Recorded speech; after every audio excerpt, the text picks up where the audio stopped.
marches comme un aveugle qui ne sait pas où il va. Tu marches comme un sourd qui n'entend.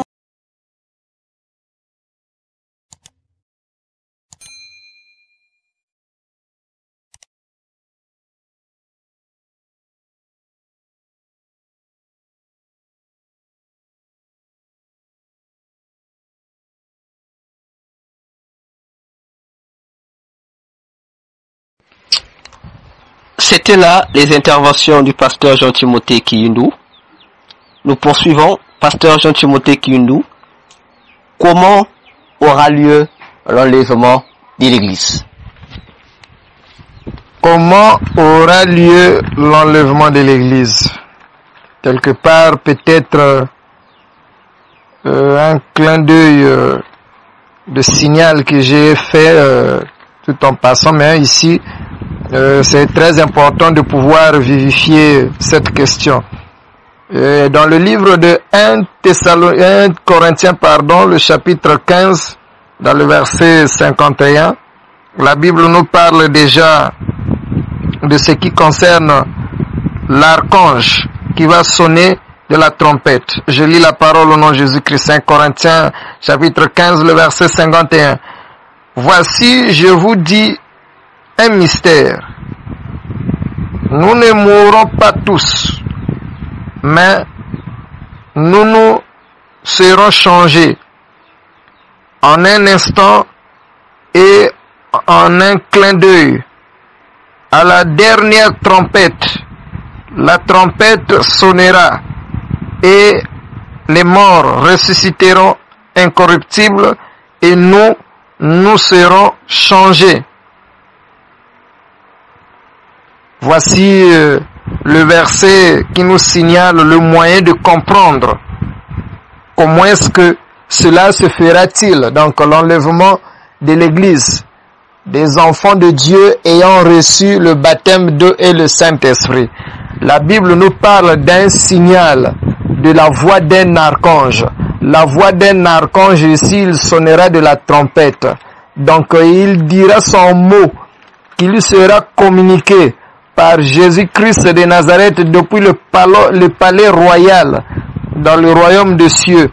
Que le temps est arrivé, voilà. Peut-être il va changer son habillement, ça c'est sûr. Lui-même, le Seigneur Jésus-Christ, il va porter un bon habit comme de celui qui part à la rencontre de son épouse. Donc, il sera là déjà à la porte et il va carrément envoyer son ange que bon, mais signale à mon épouse là, donc je suis prêt à venir. Donc, on doit se rencontrer dans les airs. Donc le message ne sera pas ambigu, bien sûr, mais ça sera un message très clair, en tout cas très clair, inéchappable, très clair aux oreilles des enfants de Dieu. L'apôtre Paul, pour que nous puissions continuer notre intervention, je voudrais également y ajouter le livre de 1 Thessaloniciens, chapitre 4, le verset 16, jusqu'au verset 17. Je lis la parole en Jésus-Christ. La Bible dit que car le Seigneur lui-même, en un signal donné à la voix d'un archange et au son de la trompette de Dieu, descendra du ciel, et les morts en Christ ressusciteront premièrement. Ensuite, nous, les vivants, qui serons restés, nous serons tous ensemble enlevés avec eux sur des nuées à la rencontre du Seigneur dans les airs, et ainsi nous serons toujours avec le Seigneur. Voilà encore signifié ici pour cette fameuse disparition des chrétiens sur la terre. Donc, on venait de le dire, c'est au son d'une trompette que l'archange aura sonné. Et la nouvelle nous parviendra dans nos oreilles spirituelles quelque part. Ça pourrait être une voix audible. Le concerné sera au courant de quoi s'agit-il. Et s'il faudrait verbaliser, il va dire que mais moi, ce que je sens ici, en tout cas, c'est une première de nouvelles, c'est comme le Seigneur veut venir. Mais sans doute, il s'approche parce que j'ai écouté la voix qu'il arrive bientôt. Ah, ça doit être même aujourd'hui. Pareille chose n'est pas aussi impossible pour ceux qui auraient reçu le Saint-Esprit. Mais si vous n'avez pas reçu le Saint-Esprit, même si on vous le dit, vous ne croirez pas, vous ne comprendrez pas. Pourquoi? Vous n'avez pas reçu ou vous n'avez pas rempli les critères qu'il faut qu'avait exigé le Seigneur Jésus-Christ. Donc, il vous sera aussi impossible de pouvoir vous convertir à l'instant. Donc, c'est ce qui est malheureux, c'est ce qui est difficile à rattraper pour ce jour-là, pour ceux qui voulont carrément se rattraper.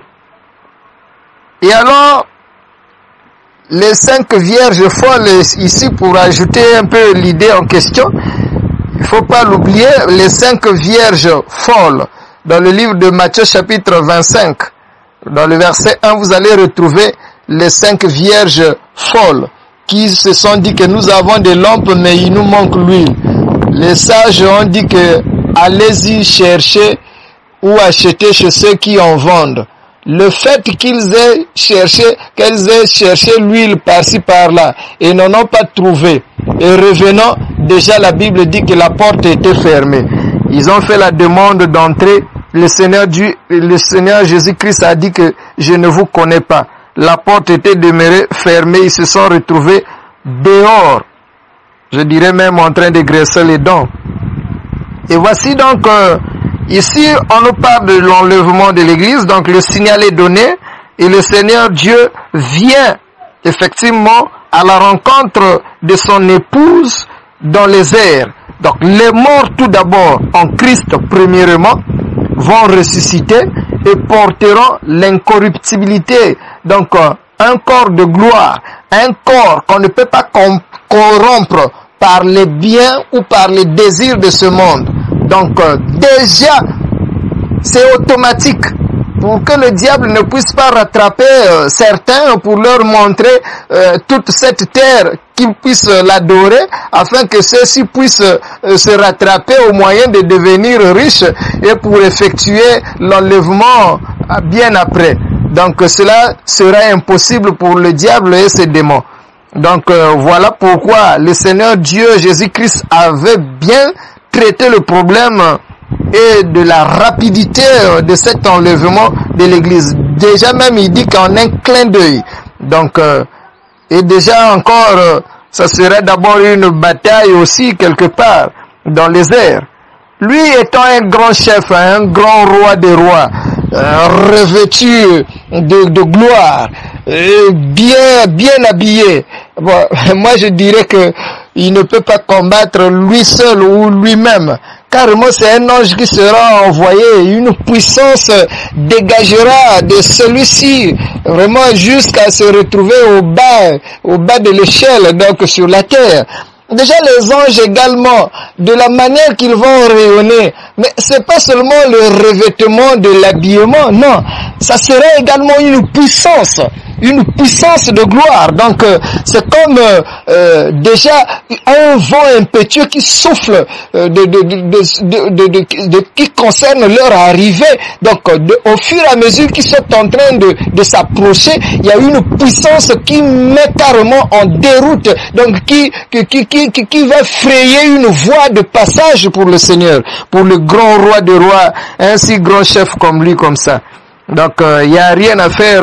L'enlèvement de l'église, pour ceux qui ne croient pas, je vous assure, je vous confirme, sans ambiguïté, sans embâche de langage, que cela se fera réellement. Donc il y aura des vivants effectivement pour ce jour-là.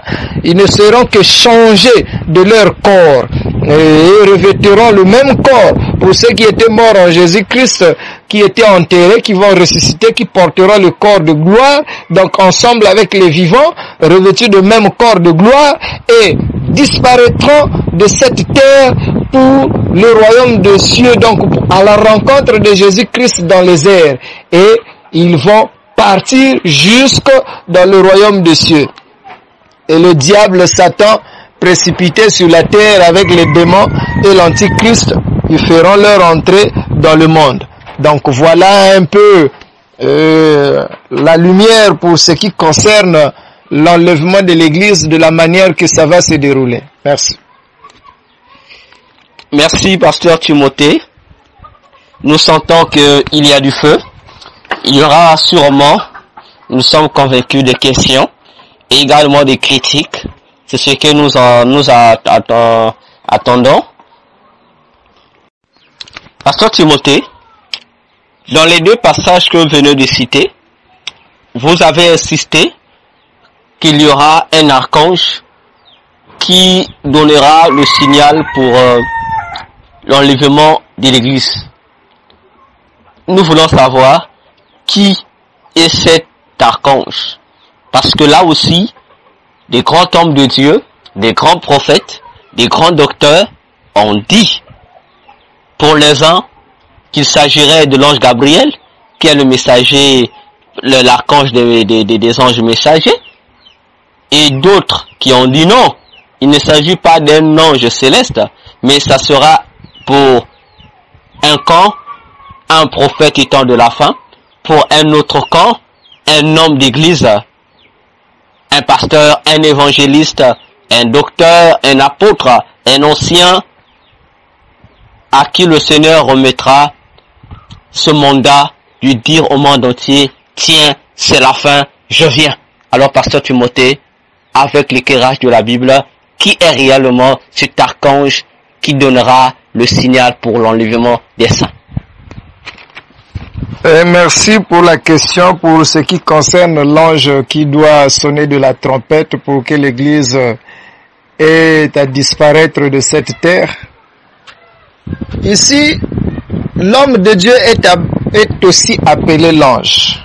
On ne refuse pas.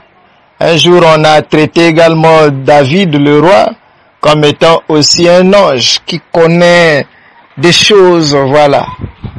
Mais il faut faire attention. Ici, quand Dieu parle de l'ange, c'est trop significatif et appuyé.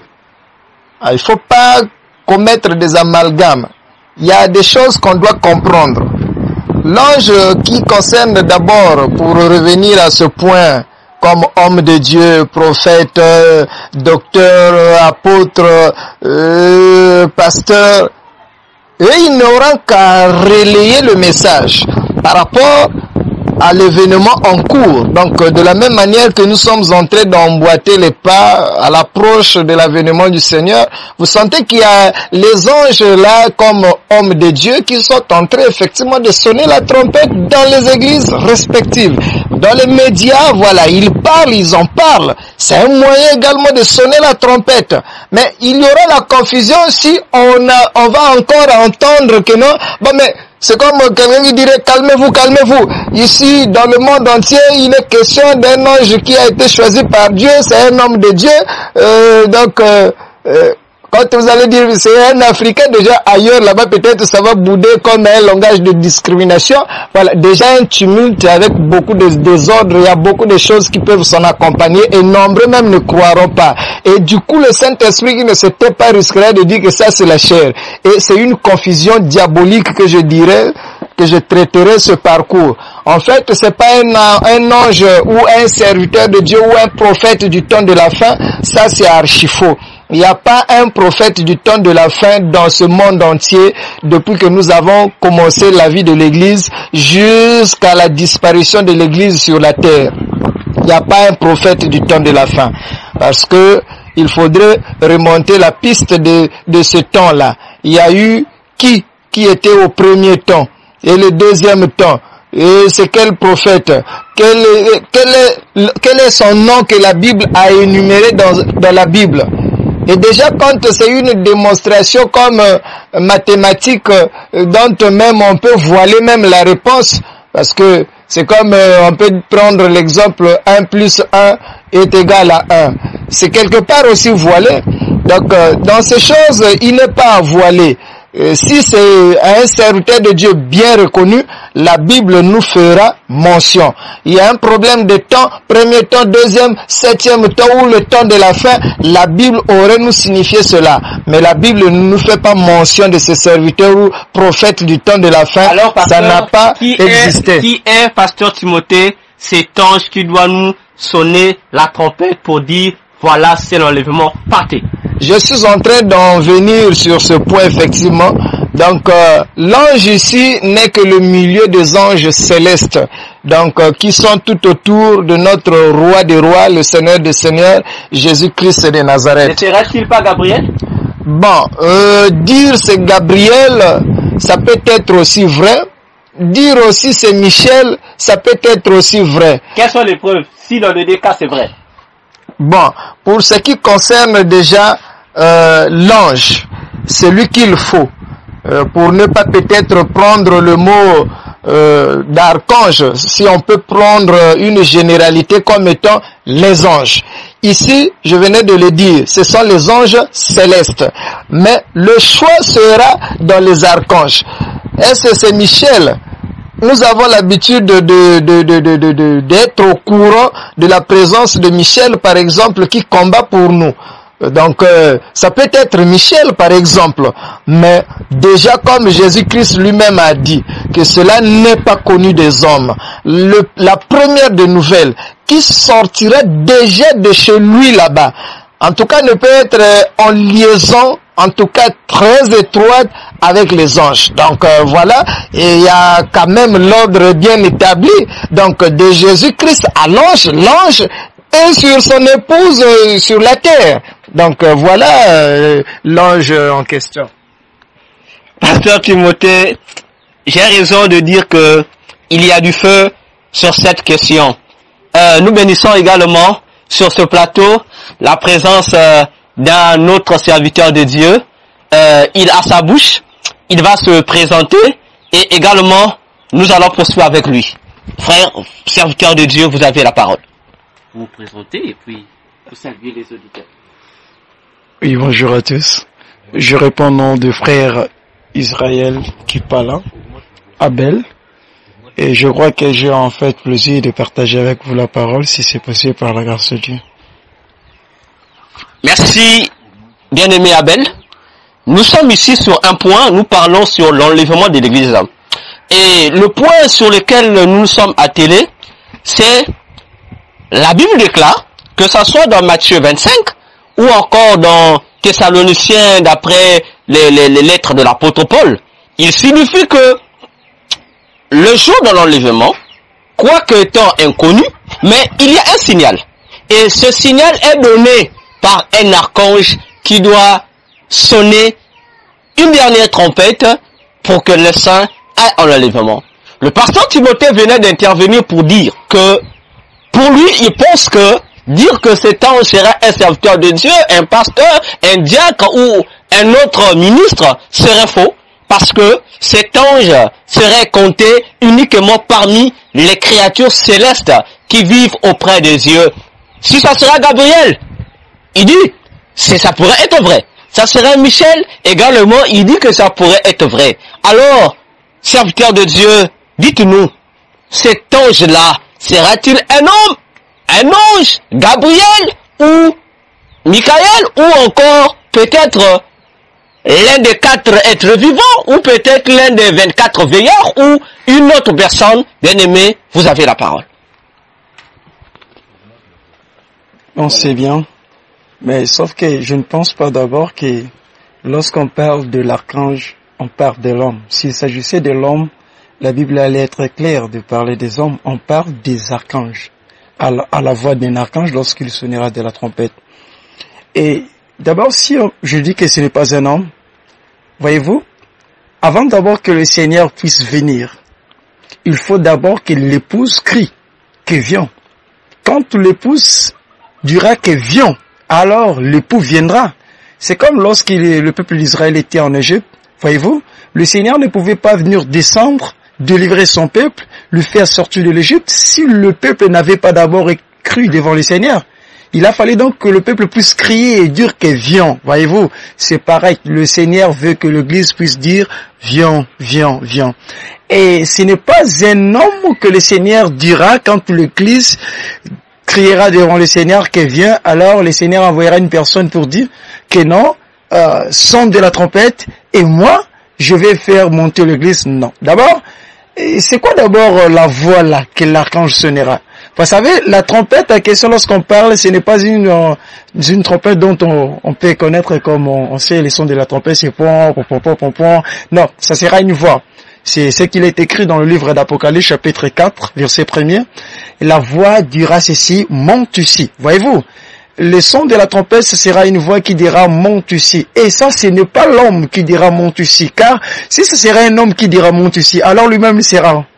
Car c'est lui d'abord qui dit monte ici. Et quant à lui, vous voyez, ce n'est pas un homme physique, mais ça sera comme il est écrit à la voix d'un archange lorsqu'il sonnera de la trompette. Alors, et je crois que sera-t-il l'archange Gabriel ou l'archange Michael? Bon, le fait que la Bible n'ait pas mentionné de ça, je ne sais pas. Mais tout ce que je sais à la voix d'un archange lorsqu'il sonnera de la trompette. Merci, bien-aimé Abel, pour cette intervention. Et chers auditeurs, auditrices, nous poursuivons toujours avec nos questions sur l'enlèvement de l'Église. Poursuivons, nous avons sur le plateau 2 hommes de Dieu, ça nous fait du bien. Alors, la question, pasteur Timothée, frère Abel, les chrétiens seront enlevés. Enlevés pour aller où? Les uns pensent qu'ils seront enlevés pour aller dans le royaume des cieux. Tout court. Les autres, quant à eux, disent ils iront au paradis. Bon, les autres encore disent au sein d'Abraham. Alors, en tant que serviteur de Dieu, en tant que prédicateur, en tant que lumière des nations, nous voulons que tous ceux qui nous suivent de partout puissent en avoir la précision, parce que notre émission, Mystère du ciel, concerne la vérité, rien que la vérité. Pasteur Timothée, les saints seront enlevés pour le royaume des cieux, pour le paradis, ou bien pour le sein d'Abraham. Bon, mais pour ce qui concerne l'enlèvement de l'Église, merci pour la question. Le lieu précis là où ils iront, en tout cas, ça ne peut pas être dans le sein d'Abraham. Il faut dire des choses claires. Il est question de l'épouse et l'époux. La communion d'un époux avec son épouse, c'est dans un palais. Là où réside, comme on peut le dire, le mari. Le mari doit ou a une maison pour sa femme. Donc, ils ne peuvent qu'aller dans le palais royal. Et là, d'abord aussi, la Bible signifie que c'est une maison, effectivement, donc où ils seront à table, là où ils seront en train de boire et de manger avec l'épouse. Donc, ce n'est pas pour dire que non, mais non, ça serait que dans le sein d'Abraham, pourquoi? Parce qu'il faut attendre les autres ou comment? Non, ça c'est mal interprété les choses ou ce qui concerne le lieu de réjouissance. Déjà, je voudrais signaler encore, la Bible parle bien de la fête des noces. Donc, la fête des noces ne peut pas se dérouler dans le sein d'Abraham. La fête de noces ne peut pas se dérouler dans un autre lieu quelconque. Ici, on peut dire le paradis, effectivement, c'est le palais royal du grand roi des rois. Parce que la fête de noces, c'est une manifestation très chère. Et encore pour le grand roi des rois. Donc, c'est comme si l'épouse est ailleurs et lui-même est ailleurs. Non, c'est au milieu des anges. Là où sera l'épouse, c'est là où sera également l'époux. Dans le palais royal, c'est là où se déroulera toutes ces choses, toute cette fête, grande fête, qui sera vraiment beaucoup honorifique. Donc voilà, le lieu est bien précis. Quand vous entendez par exemple dans le livre l'Apocalypse qu'il envoya l'ange, où la Bible dit que l'ange sort du palais, l'ange sort du temple pour envoyer les couples sur la terre. Donc effectivement, c'est dans ce palais-là que se retrouvera l'épouse avec l'époux. Voilà pour votre question. Merci, pasteur Timothée. Alors, frère Abel, nous revenons sur vous pour la même question. L'église sera enlevée, mais pour aller où? Le pasteur Timothée venait de dire, il n'est pas possible que l'église, étant l'épouse du roi, puisse aller vivre au sein d'Abraham. Pour lui, cela ne peut qu'être le royaume des cieux, qu'il dit être également le paradis. Alors, vous, en tant que prédicateur de l'évangile, qu'en pensez-vous? Merci pour la question et que Dieu vous bénisse. Merci aussi pour ce que le pasteur vient de dire. Je réponds d'abord comme le pasteur pour dire que l'église ne peut pas aller dans le sein d'Abraham. Vous voyez déjà, quand nous mourrons, nous les chrétiens, nous nous reposons dans le sein d'Abraham. Et si l'église sera enlevée, le fait que l'église, ou encore les hommes qui sont, les chrétiens qui sont déjà morts, qui sont dans le sein d'Abraham, retourneront encore dans le sein d'Abraham pour dire qu'être enlevé et retourner encore dans le sein d'Abraham. Ça ne peut pas se faire. En fait, c'est pas comme ça. Et l'église ne peut pas, être enlevée pour retourner encore dans le sein d'Abraham. Ça, c'est pas l'enlèvement, alors. C'est comme ça, c'est pas l'enlèvement. Voyez, c'est en cela que je suis un peu d'accord avec le pasteur de dire que l'église n'ira pas dans le sein d'Abraham. Bon, disons les lieux où l'église va aller. Voyez-vous, quand nous voyons l'enlèvement, déjà puisque la Bible est claire, on devrait avoir un peu l'éclaircissement dans la Bible. Il est écrit que nous serons enlevés. Voyez-vous? Et nous serons dans des nuées, dans les airs, à la rencontre de l'agneau. Voyez-vous? Et lorsqu'on parle que nous serons enlevés, et même le mort en Christ, c'est-à-dire ceux qui seront dans le sein d'Abraham, quitteront d'abord le sein d'Abraham. Oui, c'est ce qu'il est écrit. Le mort en Christ ressusciteront premièrement. Voyez-vous? Que le mort en Christ quitteront le sein d'Abraham. Ensuite, nous qui serons vivants, nous serons transformés, apportés dans les airs. Là, c'est là que nous allons se rencontrer avec le Seigneur. Bon, disons les lieux que nous allons rencontrer. Regardons bien l'enlèvement. Vous allez comprendre que l'église a 3 fêtes à fêter avec l'époux. Lesquelles? Oui. La première fête, c'est quand nous serons enlevés, quand Christ viendra dans le nuée, là où nous serons rencontrés dans les airs. Et la deuxième des fêtes, ça sera quand nous allons venir régner pendant le moment des milléniums. Et encore la troisième fête, ça sera la fête éternelle, quand le Seigneur jugera les uns pour les autres, c'est alors que le Seigneur définira là où nous serons éternellement avec lui. Bon, si déjà nous disons, dans ces cas, que lorsque l'église sera enlevée, je parle de la première enlèvement, et là l'église sera enlevée et sera dans le paradis, c'est-à-dire sera là où l'église devrait être éternellement avec le Seigneur, alors on ne peut pas parler du millénium et encore parler de l'autre enlèvement, c'est-à-dire parler encore, excusez-moi, de l'enlèvement, parler encore de la dernière fête. Non. Et lorsqu'il s'agit sinon de nuée ou encore des airs, voyez, il y a quelque chose que Paul parlait. Et ça aussi, le Seigneur avait parlé ça. Quand le Seigneur nous enseignait à prier, il disait que quand vous priez, vous devrez dire, priez notre Père dans le ciel, notre Père dans le ciel. Il parlait non du ciel, mais il parlait du ciel. Et Paul parlait des 3 ciels. Vous voyez, nous savons tous que le Seigneur reste dans le 3e ciel, dont on parle du ciel. Bon, si on pourrait parler des airs, regardez bien. Lorsqu'il s'agissait du combat spirituel, quand la Bible parle que nous ne luttons pas contre la chair et le sang, mais contre les principautés, contre les esprits méchants qui vivent dans le lieu céleste. Il s'agit de lieu céleste. Vous voyez, le lieu céleste dont on parle, c'est là où l'église sera ensemble avec le Seigneur. Ça ne sera pas encore dans le 3e ciel. Non. Car le 3e ciel, ce sera là où l'église sera éternellement. Mais ça, on parle de lieu céleste. C'est là où même les esprits qui résident dans le lieu céleste perdront leur place. Et je crois, comme il est écrit, il s'agit des airs, alors c'est là où l'église sera dans un premier temps, dans les premiers enlèvements et pour la suite des choses. Merci, frère Abel, pour votre intervention. Mais en suivant votre intervention, vous nous avez donné encore plus de crédit à relever plusieurs questions. Et chers téléspectateurs, plutôt chers auditeurs, auditrices, internautes, vous qui nous suivez de partout, c'est ici que nous achevons avec cette émission, disons, cette première partie sur l'enlèvement. Nous allons nous retrouver à la prochaine séance avec les deux invités. Que Dieu vous bénisse. Pasteur Timothée, un dernier mot pour ceux qui venaient de nous suivre.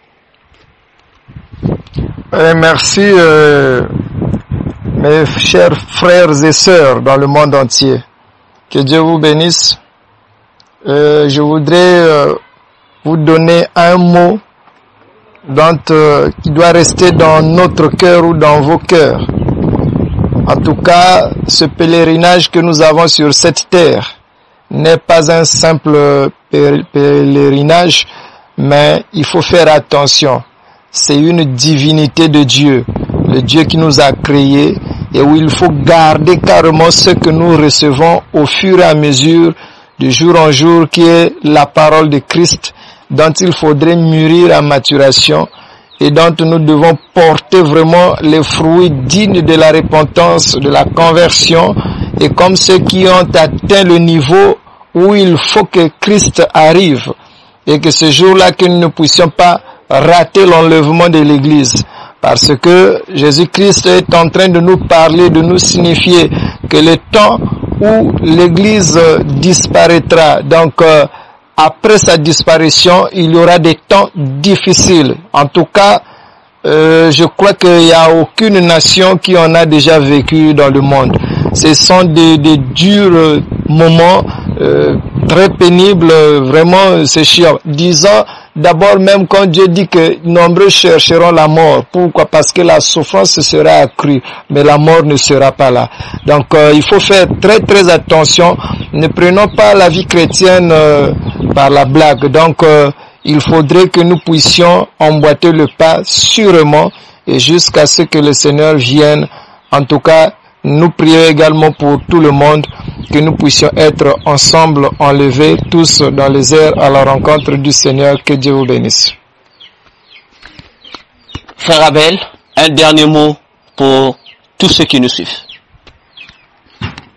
Une fois de plus encore, que le Seigneur vous bénisse, et je vous conseillerais de continuer toujours à suivre ça, car c'est pour votre édification et c'est pour le perfectionnement, comme il est écrit, du sang, du corps de Christ. Je voulais tout simplement nous dire ceci. Bien-aimés dans le Seigneur, voyez-vous, et je crois une chose, que quand le Seigneur viendra, je crois que ça peut vous étonner, mais croyez ça comme ça. Quand le Seigneur viendra, le Seigneur Jésus-Christ viendra prendre qu'une seule personne. Oui, le Seigneur viendra prendre qu'une seule personne. Et quelle est la personne que Jésus-Christ viendra prendre? Christ viendra prendre que son corps. Alors, si vous n'êtes pas membre du corps de Christ, je vous conseille, bien-aimés, d'être maintenant membre, de l'accepter pour Seigneur et Sauveur personnel de votre vie. Et si vous êtes membre, alors gardez votre foi en Jésus-Christ. C'est alors que le Seigneur, quand il viendra prendre son corps, vous ferez part de son royaume. Merci. Quant à moi, votre humble serviteur docteur Véracité KTN, je vous dis à la prochaine et que Dieu vous bénisse.